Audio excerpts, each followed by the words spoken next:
Fala família Liga, Igor falando e hoje a gente vai falar sobre diversos indicadores on-chain para a gente ver como é que tá o Bitcoin aí por dentro, de dentro para fora em relação e depois, né, quais são as consequências da queda que a gente teve na última segunda-feira, uma queda expressiva, será que ela mexeu muito aí no on-chain? O que aconteceu aí por dentro do Bitcoin? Quais são as consequências da queda? Sobre isso que a gente vai falar hoje, sem mais delongas, vamos pro vídeo. Então sejam todos muito bem-vindos de volta. Se você não é inscrito aqui no canal, se inscreve e ativa a notificação para você não perder nenhum vídeo assim que ele for pro ar. E também dá uma olhada no nosso clube de membros, o link tá na descrição do vídeo. A gente tem lives e também vídeos exclusivos para os membros todas as semanas. O link tá na descrição. Hoje a gente vai fazer então, aqui direto no painel da Glassnode, vamos ver como é que estão os dados on-chain, então depois dessa queda expressiva que a gente teve na última segunda-feira. Então começando aqui com o Funding Rate, porque o Funding Rate ele tem realmente guiado a gente para movimentos de curtíssimo prazo. Às vezes ele é um excelente indicador. Por exemplo, a gente tinha passado ali sexta, sábado e domingo, 3 dias então, com o funding rate negativo. Ou seja, isso é um incentivo à compra. Vocês já tão craques, estão cansados de saber que é sempre o contrário. Funding rate negativo incentiva a compra. Funding rate positivo incentiva a venda.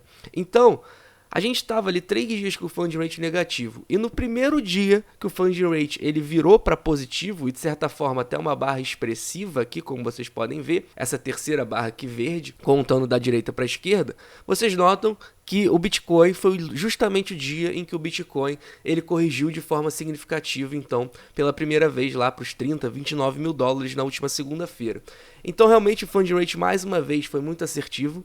E também, o interessante de ver é que, mesmo com a queda expressiva que a gente teve, mesmo assim, o funding rate ele continua positivo, ele continua aqui em níveis similares ao de segunda-feira. Então é interessante ver, porque eu sinceramente achei que era plausível que pelo menos na terça-feira, um dia depois da queda, a gente visse aqui esse funding rate negativo, mas muito pelo contrário. O que a gente viu foi que de certa forma está mantendo aqui, e isso com certeza é um sinal de que realmente a gente pode ter aí mais movimentos de curtíssimo prazo de queda para a gente tentar dar uma zerada aqui e finalmente começar a entrar com esse funding rate aqui negativo. Então, só uma curiosidade em relação ao funding rate, porque eu achei inacreditável, mas é verdade, ele segue positivo. Então, para vocês saberem essa informação e acompanhem de perto, porque se a gente vê ele começar a aumentar aqui nos próximos dias e o preço continuar na faixa de 30, 31, isso pode ser aí um belo de um sinal para gente que no curtíssimo prazo a gente pode dar aí uma corrigida. Então, começando aqui agora, de fato entrando aqui no on-chain, eu vou puxar aqui o balanço das exchanges, porque a gente estava vendo nas últimas semanas, nos últimos meses, fica até mais fácil de olhar por aqui. Na verdade, o que a gente está vendo aqui praticamente desde esse momento aqui, ou seja, desde 2022, desde o ano que a gente está, o que a gente está vendo aqui em cima são barras vermelhas nesse gráfico, ou seja, a gente está vendo um outflow muito significativo de Bitcoin nas exchanges, e quando a gente vê o outflow é um sinal positivo, porque significa que as pessoas estão provavelmente comprando Bitcoin e tirando da exchange. Quem tira da exchange vai carregar para o longo prazo. Ninguém tira o seu Bitcoin da exchange se ele for vender. Então quem está tirando, o outflow é positivo, porque geralmente essa pessoa carrega para o longo prazo. Então essa aqui é a média dos últimos 30 dias de inflow outflow. E a gente vê então que todo 2022 tem sido aí de barras vermelhas altas, barras vermelhas bem grandes, ou seja, um outflow significativo das exchanges é um sinal positivo. Só que o que a gente viu nos últimos 2 dias, então desde a queda que a gente teve na última segunda-feira, foi que a gente está vendo aqui um inflow de Bitcoin vindo para a exchange. E um inflow, se a gente abrir aqui nos últimos 2 anos, vocês vão ver que na verdade é um inflow muito significativo. É o maior inflow que a gente tem nos últimos 2 anos. Ou seja, foi um inflow que aconteceu na última segunda-feira de Bitcoin sendo depositados na exchange, e aí funciona o raciocínio inverso. Isso é um sinal negativo, porque as pessoas que depositam na exchange provavelmente vão realizar esses bitcoins. Então a gente há muito tempo, há mais de 2 anos, a gente não via um inflow tão significativo de Bitcoin nas exchanges, e isso foi visto. Mas a gente precisa fazer uma observação aqui. Muito desse inflow foi contribuído justamente pela Luna. A gente sabe que a Luna ela teve problema com o ST, lá de conseguir parear com o dólar, e ela acabou utilizando os milhares de Bitcoin que ela possui, a gente sabe que foram sacados da carteira, porque essa carteira consegue ser rastreada graças à blockchain, então um mecanismo aí do Bitcoin de transparência. Então todo mundo sabia quais eram as carteiras que a Terra Luna guardava os milhares de Bitcoin. Esses Bitcoins foram movimentados, e a gente sabe que na sua maioria foram para Gemini, para Binance e para mais uma que eu não me recordo, mas foram 3 na sua maioria, acho que Kraken. Então ela fez esse saque da carteira dela para a carteira de exchange. Então, com certeza, esse movimento acaba sendo refletido aqui no gráfico. Isso está com certeza evidenciado aqui. Então, também saibam dessa informação, que a Luna ela contribuiu muito para esse inflow. E a gente não sabe até que ponto ela vendeu todos mesmo, não vendeu, vendeu só parte desses bitcoins. A gente não sabe, porque desde o momento que chega na carteira da exchange, a gente não sabe exatamente o que acontece. Mas o que a gente sabe é que esses bitcoins foram movimentados, então eles estão propensos à venda. Isso é refletido aqui no on-chain. O on-chain te dá essa transparência. Vou fazer uma pausa rápida agora para falar de uma mega promoção da Bybit que está rolando até domingo. Você criando conta com o nosso link que está na descrição do vídeo e depositando $100, você ganha $40, atualmente mais de R$200. Então é uma promoção que só vai até domingo. Abre conta pelo link, deposita $100 e ganha $40. Com esses $40 você pode fazer o que quiser, pode sacar, pode utilizar para trade, para não precisar expor o seu capital em risco, fica utilizando só o que você ganhou em bônus, pode fazer o que você quiser com esse bônus. O link está na descrição do vídeo, não perde, só vai até domingo a promoção. Para o mercado spot, indica crypto.com, link também na descrição com desconto nas corretagens. E outra opção que a gente tem para o mercado futuro é a PrimeXBT, link na descrição também. Continuando aqui então em relação aos dados on-chain, a gente vai ver aqui em relação à realização de prejuízo que a gente teve no mercado então na última segunda-feira, porque com certeza foi um prejuízo aqui bilionário, um prejuízo de aproximadamente 2,5 bilhões. Então a gente teve muita realização de prejuízo no mercado.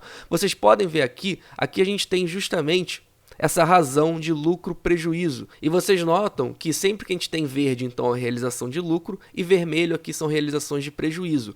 Por exemplo, como a gente pode, então, como é que a gente usa essa informação de que realmente foi uma realização de prejuízo expressiva? A gente vem aqui no passado e a gente busca, por exemplo, entre os topos do ano passado, de 65 e 69, a gente viu uma realização aqui de prejuízo média aqui de 3,5 bi. Então o prejuízo de segunda-feira ele foi muito significativo, mas a gente já teve, por exemplo, no ano passado, uma realização de prejuízo maior naquele momento, naquela queda em que o Bitcoin esboçou perder $30 mil, por sinal o mesmo patamar que a gente foi na segunda-feira.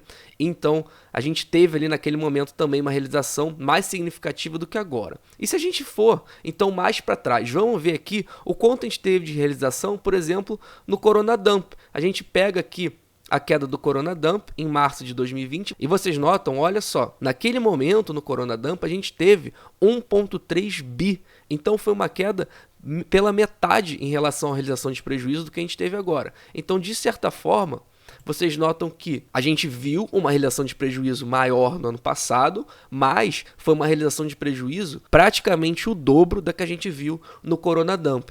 E para fechar, é sempre bom pegar também o último fundo aqui de bear market que a gente teve em 2018-19. Vocês notam que no momento aqui o Bitcoin passou meses e meses aqui em $6 mil, e no momento que ele fez um movimento descendente aqui para $3 mil, vocês notam que a gente tem um pico aqui de realização de prejuízo de aproximadamente aqui 1 bi. Então realmente foi uma realização de prejuízo significativa. Vocês notam que foi maior do que o Corona Dump, foi maior do que em relação ao bear market de 2018-19, mas também a gente tem que levar em consideração que agora existem muito mais bitcoins no mercado do que em 2018 e também do que em 2020. Então se a gente pegar um parâmetro de um ano para cá, a gente vê que, por exemplo, a queda mais uma vez do ano passado teve uma realização de prejuízo até maior do que essa queda. E aqui fica mais fácil a visualização se a gente olhar aqui só em relação à realização de prejuízo. Vocês notam que a gente tem uma barra vermelha aqui, que no ano passado, olha o tamanho dessas duas barras vermelhas aqui, a gente teve muito mais realização de prejuízo no mercado do que a gente teve na segunda-feira.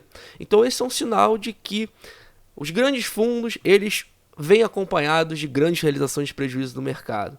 Só que a gente viu que a gente teve uma grande realização de prejuízo, mas já tiveram no ano passado, recentemente, a gente teve já realização de prejuízos maiores. Então, pode ser que dê um pouco de confluência aí com todos os estudos que eu tenho trazido aí no canal nas últimas semanas em relação aos padrões de fundo histórico. Se você não sabe o que eu estou falando, dá uma olhada nos últimos vídeos que eu estou mapeando aí esse fundo histórico. Isso aqui, de certa forma, dá até uma confluência, porque a gente está vendo que realmente pode haver uma queda em que mais realização de prejuízo venha no mercado.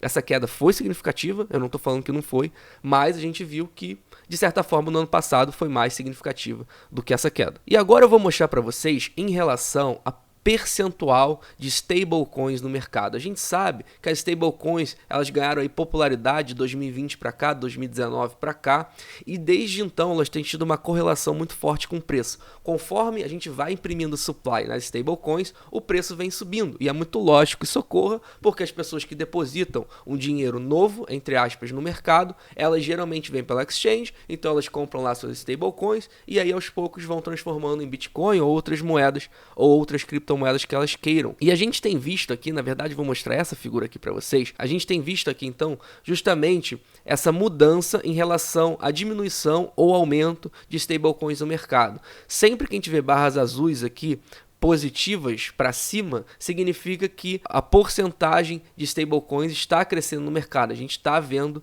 realmente um aumento do supply da oferta de stablecoins. E pela primeira vez, o que tem acontecido aqui praticamente desde 2020, pela primeira vez, como vocês notam aqui embaixo, a gente tem visto que o percentual de stablecoins está diminuindo no mercado. As pessoas estão, pela primeira vez, então, desde 2020, sacando as stablecoins, entre aspas, transformando em dólares, literalmente, e provavelmente sacando da exchange, fazendo com que essas stablecoins sejam destruídas. Então, pela primeira vez desde 2020, o que a gente está vendo aqui é que a gente está perdendo oferta de stablecoin. Isso é um sinal negativo porque isso significa, no geral, o que isso significa? Significa que a gente está perdendo dinheiro no mercado. É isso que significa. Então, a gente está tendo um esvaziamento de dólares, de dinheiro no mercado de criptomoedas como um todo. E isso é negativo, mas vai muito de encontro com todo o externo que a gente está vivendo no mundo. A gente está prestes a uma recessão, para não falar que já está vivendo uma recessão em todos os mercados. A gente sabe que a situação no mundo é muito difícil em relação à economia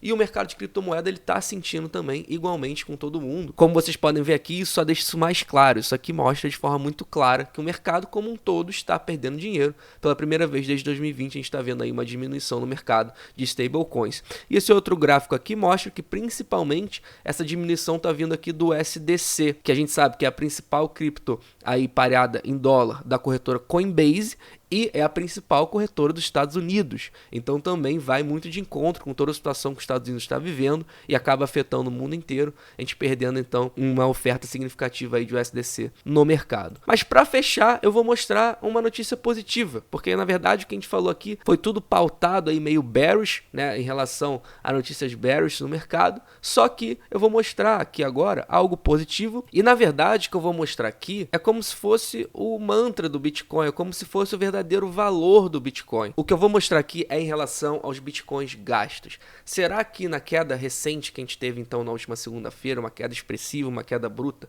será que a vida daqueles Bitcoins que foram gastos naquele dia eram Bitcoins antigos ou eram Bitcoins de certa forma novos? Eram Bitcoins de holders, pessoas que carregam Bitcoin há muito tempo, ou de pessoas que compraram há pouco tempo. E o que vocês vão ver aqui é justamente o que mais gera valor no Bitcoin, que é, a gente vê aqui, sempre que essas ondas estão altas, significa que a gente está vendo Bitcoins acima de 6 meses, ou seja, a Glassnode classifica holders, pessoas que compraram Bitcoins mais ou menos há mais de 5 meses. Então a gente filtra aqui por 6 meses, e sempre que essas ondas estão altas, significa que Bitcoins superiores a 5 meses, ou seja, de holders, estão sendo gastos no presente. E notem a última segunda-feira. Notem aqui como está, então, essas ondas aqui, como vocês estão vendo na última segunda-feira. Ela é muito baixa. Praticamente não houve realização de Bitcoins antigos na última segunda-feira, o que é incrível e o que é, na verdade, só mostra o verdadeiro valor no Bitcoin. Quem enxerga realmente valor no Bitcoin não gastou seu Bitcoin na última segunda-feira, não vendeu o seu Bitcoin naquele momento, isso fica evidenciado quando a gente abre esse indicador. E isso é um sinal muito positivo pra gente, porque a gente vê que as pessoas que enxergam o valor do Bitcoin tendem a ser as pessoas que compram ele há mais tempo, que já compraram ele há muito tempo e não gastaram esse Bitcoin até hoje, por isso elas enxergam o valor, então elas não querem gastar algo que elas enxergam o valor. E a gente está vendo que essas pessoas seguem firme e forte, seguem para o longo prazo, elas já entendem como é o jogo, isso não impede que a gente tenha movimentos de curto prazo que faça com que o Bitcoin continue caindo. Mais uma vez, o externo é muito ruim. Eu mostrei aqui diversos indicadores para vocês que realmente a gente está perdendo dinheiro no mercado. Mas isso aqui talvez seja a maior evidência de que, pro longo prazo, o Bitcoin não perdeu nenhum fundamento. O mesmo Bitcoin de hoje, o Bitcoin de hoje, ele é o mesmo Bitcoin desse aqui, quando a gente estava em novembro do ano passado, em 69 mil dólares. É a mesma coisa. Um Bitcoin em 69 mil dólares é o mesmo Bitcoin de hoje. Mas qual é a diferença de hoje? Qual é a diferença de hoje para o topo? A diferença de hoje é que ele está mais que 50% mais barato. Então isso é algo positivo e não negativo. Olhem sempre por essa perspectiva. Enquanto o Bitcoin manter os seus fundamentos e as pessoas enxergarem valor nisso, o Bitcoin a longo prazo só vai ganhar adoção, vai e já está fazendo uma revolução financeira do mundo e é uma questão de tempo. É óbvio que o externo tem que melhorar, as pessoas têm que voltar a ter confiança, a botar seu dinheiro em renda variável. Isso pode não ser rápido, mas no longo prazo a gente já sabe como é que funciona. Você que já acompanha aqui a gente mais tempo já sabe como é que funciona. Só lembrando que nunca quem comprou Bitcoin e segurou por pelo menos 4 anos esteve no prejuízo. Passado não é garantia de futuro, mas a gente já sabe como é que funciona. Vai vir o próximo halving aí em 2024. Tem a teoria dos ciclos estendidos, que eu ainda acho que ano que vem a gente pode ter alguma surpresa aí no Bitcoin, mas o objetivo do vídeo não é esse. É só que realmente vocês enxerguem valor, que por mais que a gente tenha vários indicadores realmente bearish, tenha uma estratégia bem definida, faça seu dollar cost average com intensidade, pelo menos essa é a minha estratégia, vai dosando a intensidade, momentos que o Bitcoin cai, aumenta a intensidade, e momentos que você enxerga que é uma oportunidade de fundo, como a gente está mapeando aí esse padrão de fundo histórico, se você enxerga que ali é uma oportunidade, aumenta a intensidade, usa um pouco de caixa, que com certeza, pro longo prazo, você tende, se a história se repetir, a ser recompensado. Então por hoje é isso, família. Vamos ver como os preços vão se desenvolver nos próximos dias. Estaremos aqui atentos também com qualquer mudança que ocorra no on-chain ou também mudança relevante para trazer informação para vocês. Por fim, quero frisar, mais uma vez, só vai até domingo a promoção da Bybit. Cria conta pelo nosso link na descrição, deposita $100, ganha $40 para usar da forma que você quiser. Pode usar de trade, pode sacar, pode fazer o que você quiser. Link na descrição do vídeo, são mais de R$200 aí que a Bybit tá te dando, promoção só até domingo. Link na descrição. Por fim, não sou conselheiro financeiro, nada que eu falo aqui é um conselho financeiro, nem estou aqui para fazer você gostar de Bitcoin, afinal de contas eu não gosto de Bitcoin. O azar é seu e não meu. Tenham todos um ótimo dia e até amanhã.